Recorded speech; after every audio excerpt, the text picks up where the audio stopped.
ఓం నమో భగవతే వాసుదేవాయ.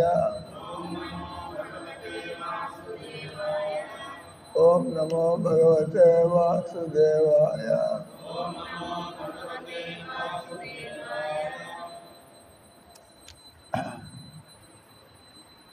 మనం పొద్దున తెలుగు నో Telugu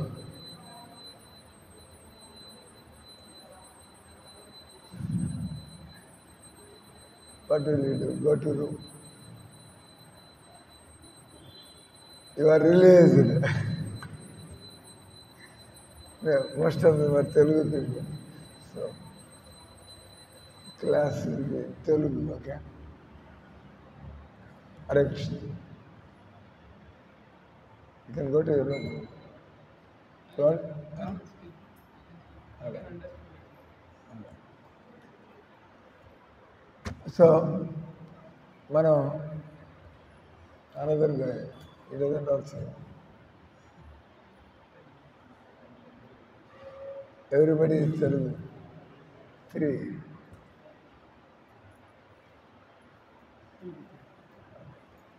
You follow. I can understand, cannot speak. Okay. It's good that you will not be able to question what I am speaking. మనం ఉదయం భాగవతం చదువుతుంటే కొంతమంది ఎవరు వస్తే మనం వాళ్ళకి పుస్తకాలు అమ్మాలనేటువంటి ఉద్దేశంతో వాళ్ళకి కొద్దిగా చెవుతో మధ్యలో ఆపేసాం. హంసావతారం సమాధానం కొంత పర్పట్ కొంత మిగిలింది. Will be completing it. ఇది 11వ స్కందంలో 13వ అధ్యాయంలో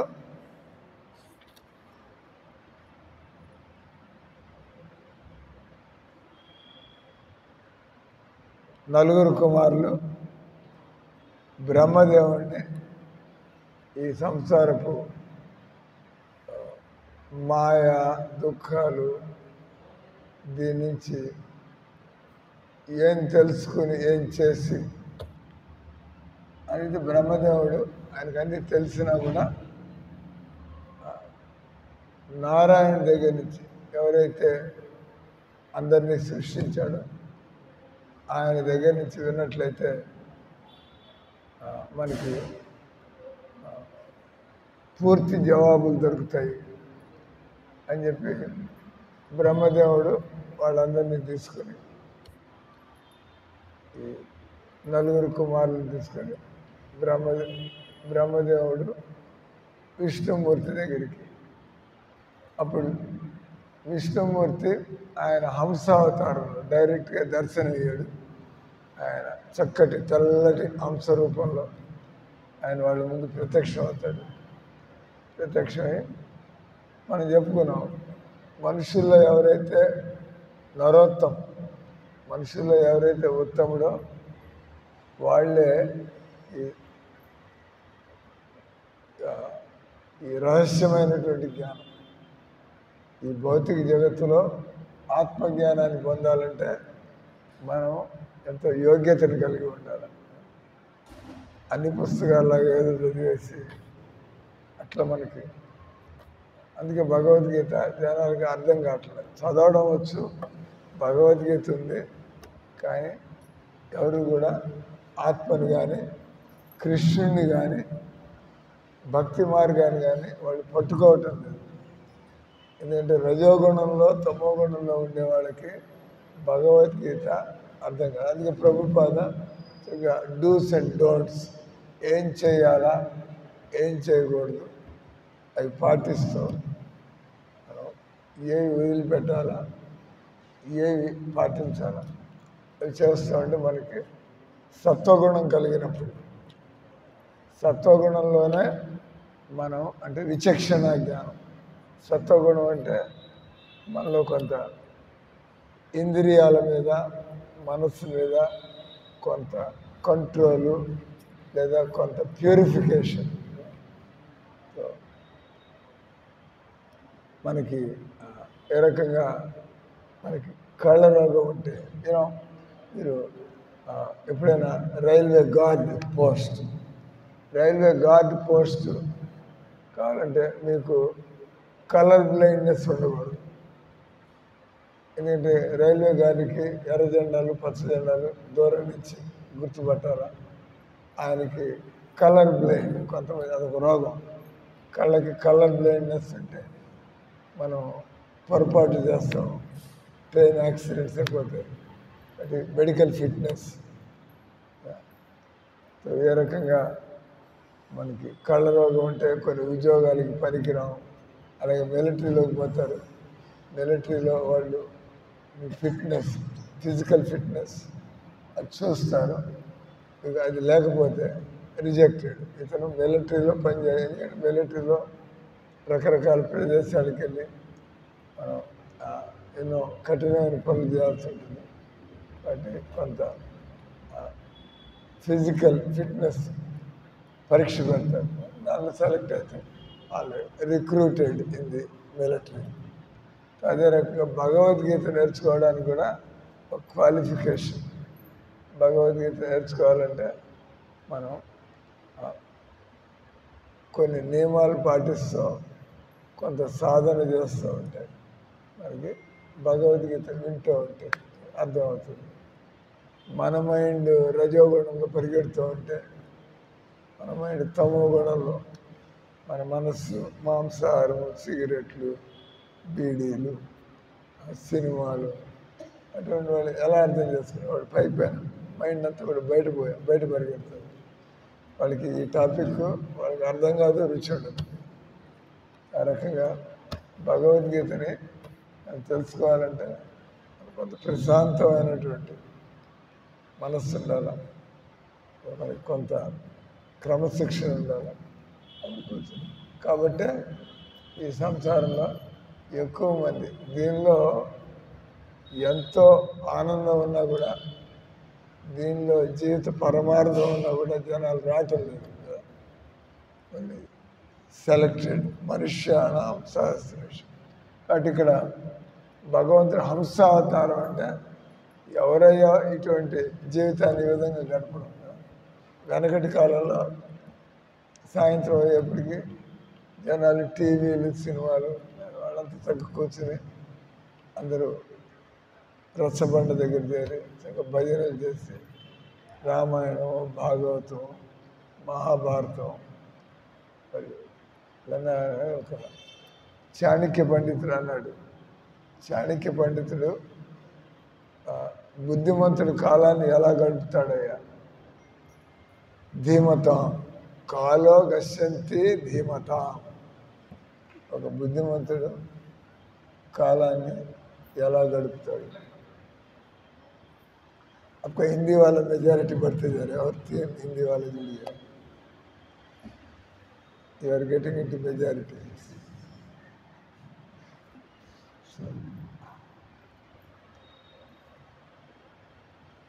You know Telugu also?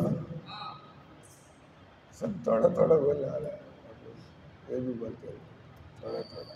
अरे సో కాలో గశ్యంతి ధీమత. వాళ్ళు రోజులో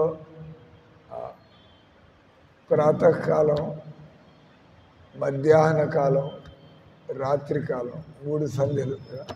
ప్రాతకాలం అంటే నిద్ర లేచిపోతాం, మధ్యాహ్నం, సంధ్యాకాలం. ఎవరైతే ఏం చేయాలంటే ఈ 3 కాలాల్లో ఉదయాన్నే మనం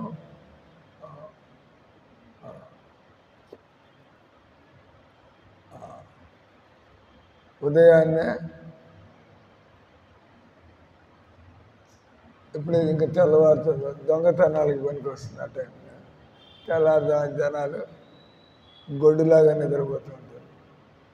ఇస్కాన్ మందిరాల్లో నిద్రలేస్తారు, కానీ మిగతా వాళ్ళందరికీ నిద్రపోవడానికి మంచి టైం ఏదయ్యా అంటే తెల్లవారుదాం. What is the best time to sleep? Early hours అది morning, according to public, but not according to శాస్త్రాలు. శాస్త్రాలు ఉదయం కాలంలో తెల్లవారుజాము దొంగతనాలు జరుగుతాయి, జనాలు మొద్దులాగా నిద్రపోతూ ఉంటారు. చోర ప్రసంగేన ఉదయం పూట మనం చోర ప్రసంగం దొంగతనాల గురించి నేర్చుకోవాలి. మధ్యాహ్న కాలంలో స్త్రీ ప్రసంగాన అంటే వంటలు వండుతారు, లంచ్ తిని పెళ్ళంతా కూర్చుని లేదా కబుర్లు. రాత్రిపూట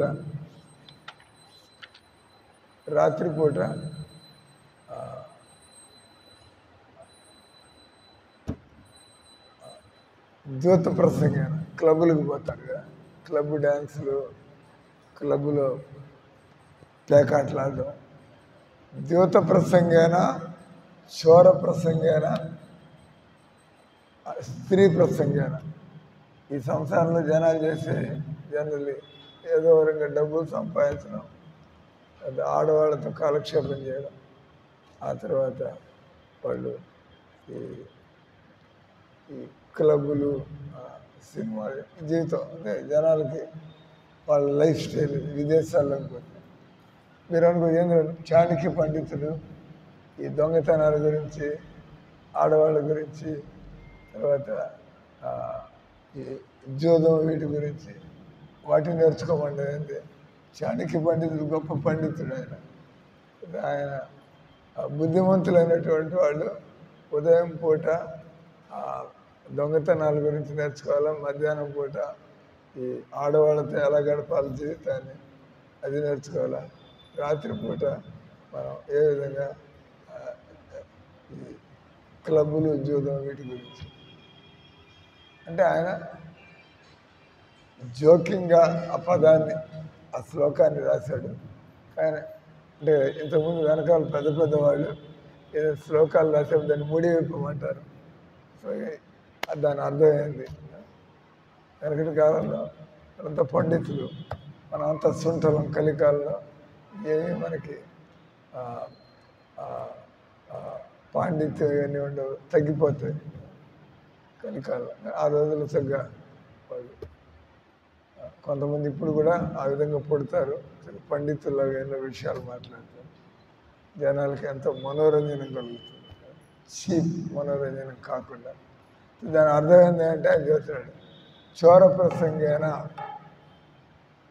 ప్రసంగేన అంటే కృష్ణుడు వెన్న దొంగతనం, చీరాపహరణాలు ఏమి చేశాడు. మనం పొద్దున పాడుతున్నాం కదా, పాడండి నాతో పాటు. ప్రసీదం నవనీత చోరం ప్రజాంగనానాం దుకూల చౌరం అనేక జన్మ జిత పాప చౌరం చౌరాగ్రగణ్యం పురుషం నమామి.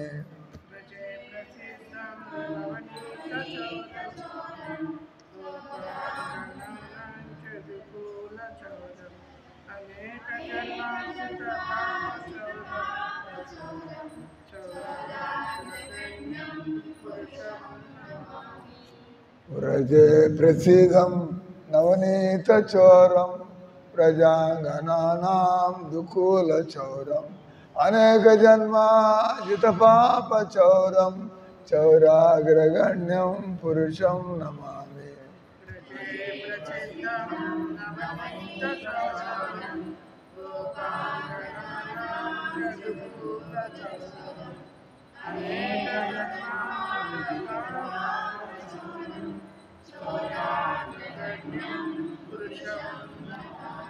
అక్కడ కూడా బిల్వమంగళ ఠాకూరు ఆయన కృష్ణ కారణామృతంలో కృష్ణుని ఆయన దొంగగా అభివర్ణిస్తూ కృష్ణుని యొక్క గొప్పతనాన్ని అనేక జన్మార్జిత పాప చౌరం, ఆయనది కృష్ణుడు దొంగ అంటాడు. కానీ ఆయన మనలో ఉండేటువంటి పాపాలన్నీ కూడా తీసి పారేస్తే కానీ మనం భక్తులం కాలేము. కానీ పాయింట్ వచ్చి ఉదయం పూట మనం భాగవతం చదువుకోవాలి. సో అందుకే ప్రభుపాద ఉదయం భాగవతం చదవాలి. సాయంత్రం మధ్యాహ్నం పూట రామాయణ విషయం ఏంటి అంటే అంత సీతాపహరణం సెంటర్. అదే రామాయణం అంతా కూడా సీతను అపహరించడంతో రామాయణం అంతా ప్రారంభమవుతుంది. వీళ్ళు అరణ్యకాండ, కిష్కింధకాండ, ఆ తర్వాత అశోకకాండ, యుద్ధకాండ, ఉత్తరాకాండ, రామాయణం అంతా కూడా సీతాపహరణంతో రామాయణ కావ్యం. కాబట్టి మధ్యాహ్నం పూట మనం రామాయణ కావ్యాన్ని చదువుకోవాలి. తర్వాత మహాభారతంలో జూదం ఆడడం వల్ల మహాభారతం ఎక్కడి నుంచి ప్రారంభమవుతుంది? వాళ్ళు పాండవులు జూదం ఆడడం వల్ల రాజ్యాన్ని కోల్పోయి, ద్రౌపదిని కూడా కోల్పోయి అడవులు పాలయ్యి, ఆ తర్వాత ఈ 14 ఏళ్ళు అడవుల్లో ఉండి 13 ఏళ్ళు 12 ఏళ్ళు వనవాసం, 1 సంవత్సరం అజ్ఞాతవాసం.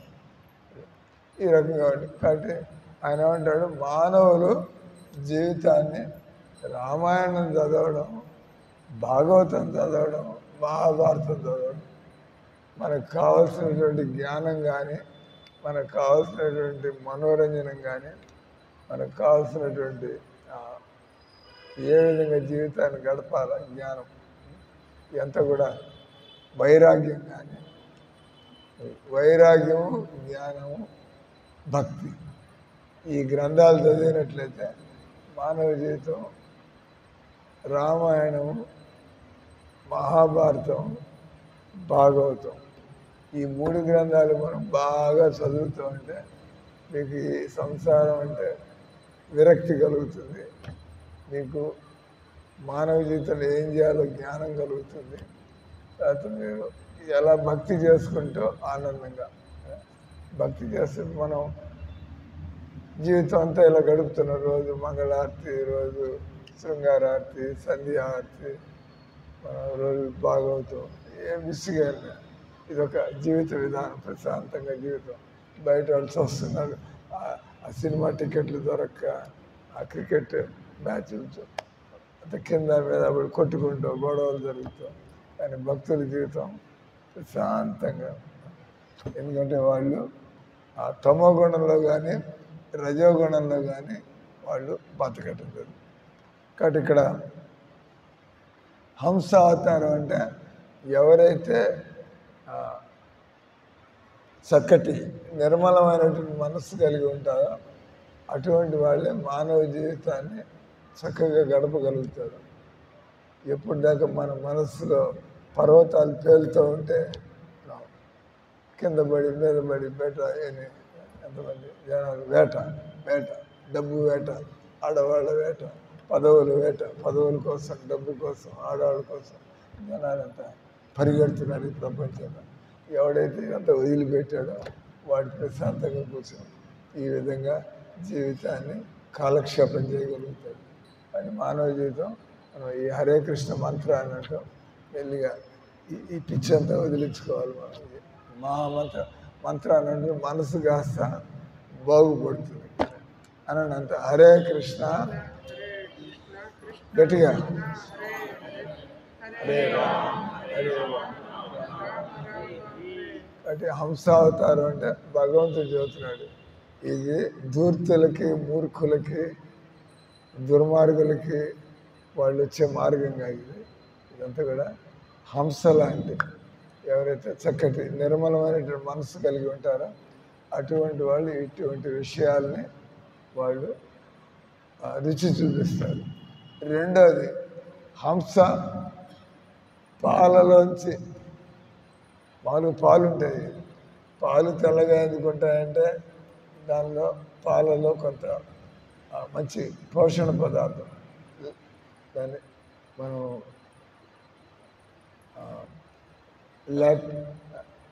లాక్టోజ్ అనొచ్చు. ఆ పాలలోనే హంస పాలు తాగడానికి వచ్చినప్పుడు నీళ్ళు వదిలేస్తుంది. దానిలో ఉండే ఆ సాలిడ్ అది తీసుకుంటుంది, నీళ్ళు వదిలేసిపోతుంది. ఆ రకంగా మహాత్ములైనటువంటి వాళ్ళు ఈ సంసారంలో ఏది దేవుడికి అనుకూలంగా ఉంటే ఆ పనులు చేస్తూ ఉంటారు, ఏది దేవుడికి ప్రతికూలంగా ఉంటే వదిలేస్తూ ఉంటారు. అంటే అటువంటి వాళ్ళు ఈ జ్ఞానాన్ని వాళ్ళు పొందగలుగుతారు. కాబట్టి భగవంతుడు హంసావతారంలో వచ్చి ఆయన వీళ్ళకు ఈ సంసారంలో మనుషులు ఎలా దేనికోసం బతకాల అంటే ఇప్పుడు మనం ఈరోజు చదివేటువంటిది ఇంద్రియాలని నియంత్రింపజాలని వాడు. One who cannot control his senses. భౌతిక వాంఛావసుడై ప్రబలము రజోగుణం చే వాళ్ళు ఆ మనస్సు ఒత్తిడికి వాళ్ళు తట్టుకోలేకపోతారు.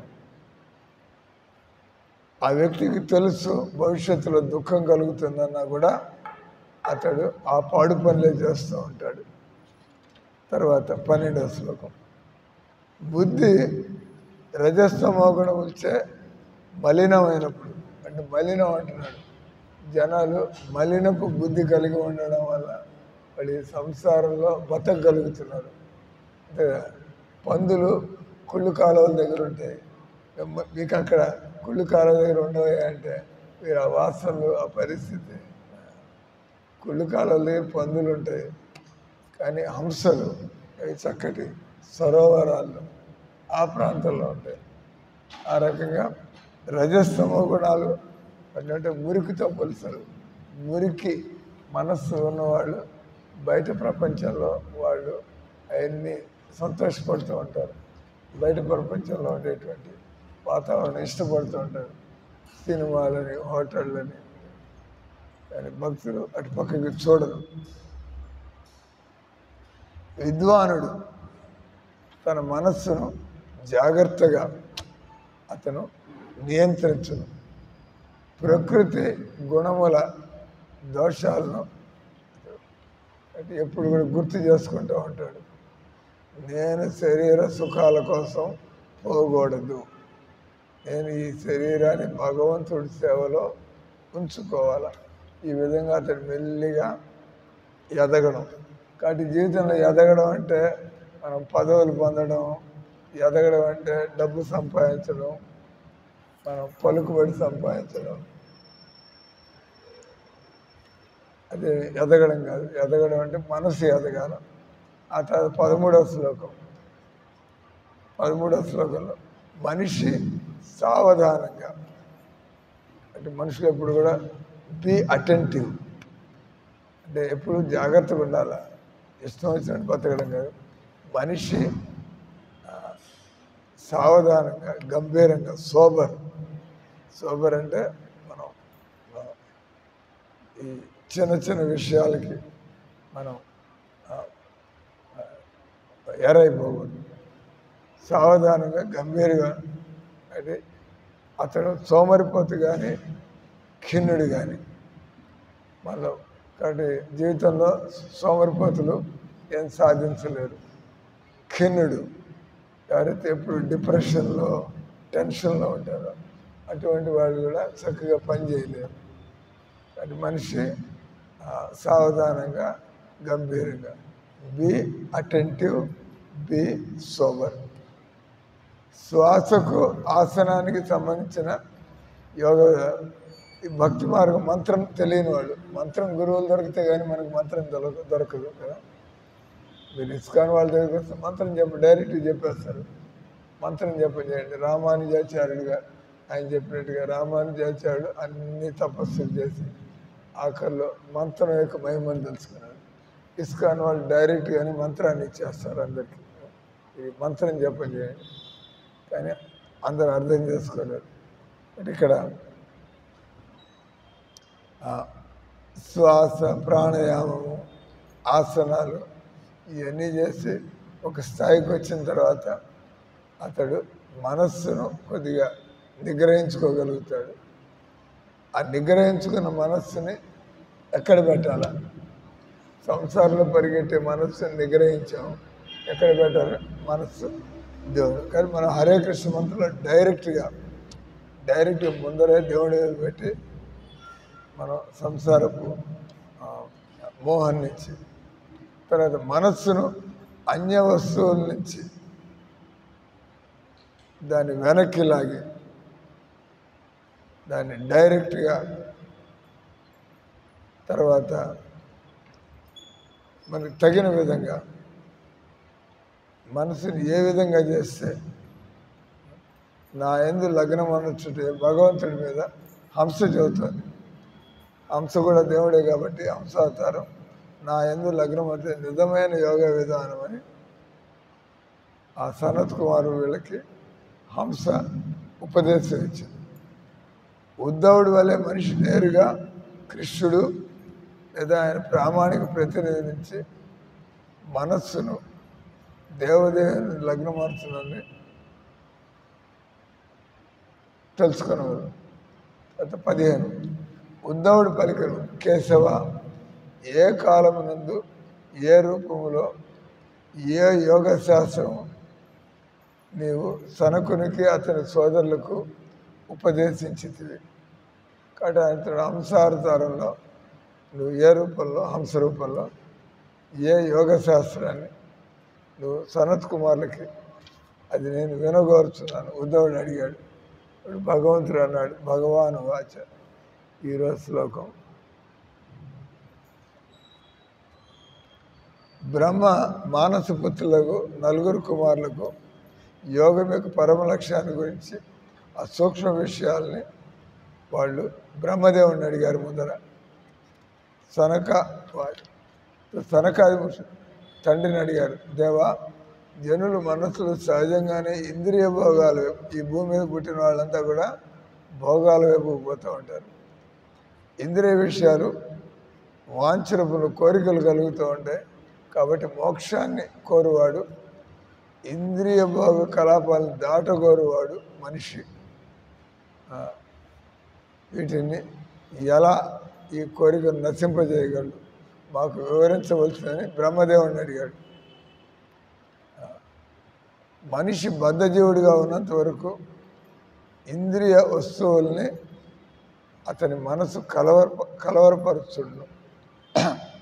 ఆ విధంగా అతడి జీవిత పూర్ణత్వాన్ని కోల్పోవాలి. ఈరోజు శ్లోకం అక్కడ రాసింది, దానికి అనువాదం చదివి ఆపు చేద్దాం. భగవంతుడు పలికిన ఉద్ధవ, స్వయంభూ జగత్తునందు అన్ని జీవులకు సృష్టికర్త దేవతా సృష్టి అయిన బ్రహ్మదేవుడు తన తనయులకు గంభీరంగా ఆలోచించడు. అయినా సృష్టి కార్యం వచ్చే బుద్ధి ప్రభావితంగా ఆ ప్రశ్నకు అతను సరైన సమాధానాన్ని, బ్రహ్మదేవుడు గొప్పవాడే కానీ సృష్టి కార్యం బిజీ అయ్యి ఆయన వెంటనే కరెక్ట్గా జవాబులు ఇవ్వడానికి ఆయన సంకోచించాడు. అంటే మనం ఎప్పుడైనా ఆ పనులు ఈ పనులు ఉంటే అప్పుడు వచ్చి ప్రశ్న అడిగితే ఏదో కన్స్ట్రక్షన్ గురించి మాట్లాడతాడు. అంటే నేను బ్రహ్మదేవుడు ఆ పరిస్థితిలో ఉన్నాడు.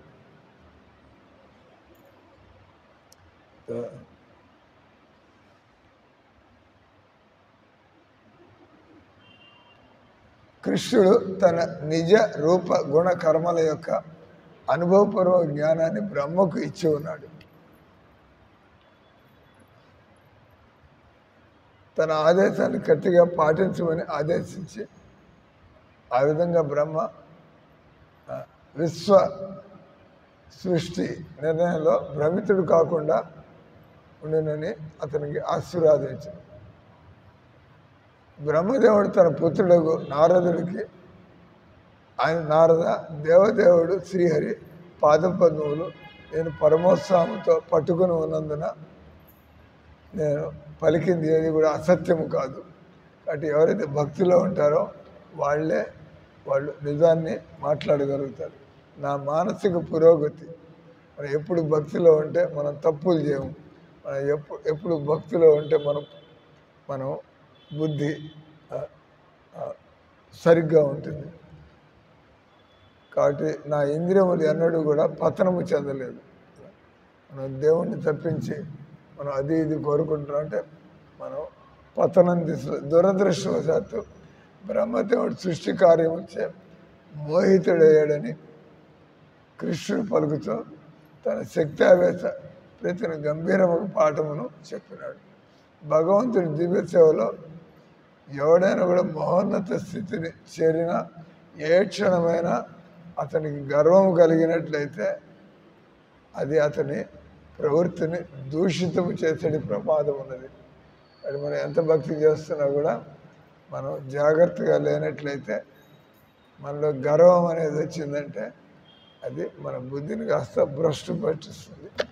హరే కృష్ణ హరే కృష్ణ కృష్ణ కృష్ణ హరే హరే, హరే రామ రామ రామ రామ